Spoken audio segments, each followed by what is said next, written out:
Tak lama lagi, Electronic Traffic Law Enforcement atau ETLE di Kota Prabu Muli mulai difungsikan.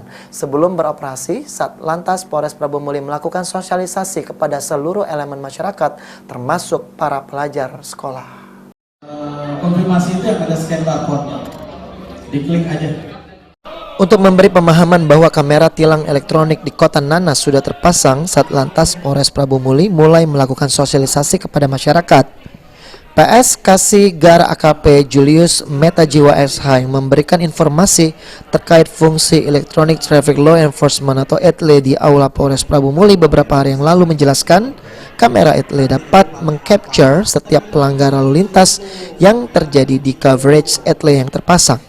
Saat ini Satlantas Polres Prabu Muli mulai memasang peralatan kelengkapan ETLE. Direncanakan 3 titik ETLE seperti di Tugu Air Mancur, Patung Kuda, dan Simpang Bawah Kemang akan mulai difungsikan Januari 2023 mendatang. Mudah-mudahan ya dalam bulan Januari ini sudah bisa operasional. Nah, rencana memang Januari ini serentak bisa operasional semua. Makanya mulai di drop nih sarana-sarana peralatan ETLE ini sudah mulai di drop ke kewilayahan agar dalam bulan Januari ini kita sudah bisa operasional semua. Sebelum tilang elektronik diberlakukan, Kasat Lantas Polres Prabu Muli AKP Mute mengaku petugas di lapangan masih melakukan penertiban lalu lintas dan bagi pelanggar hanya diberikan teguran humanis.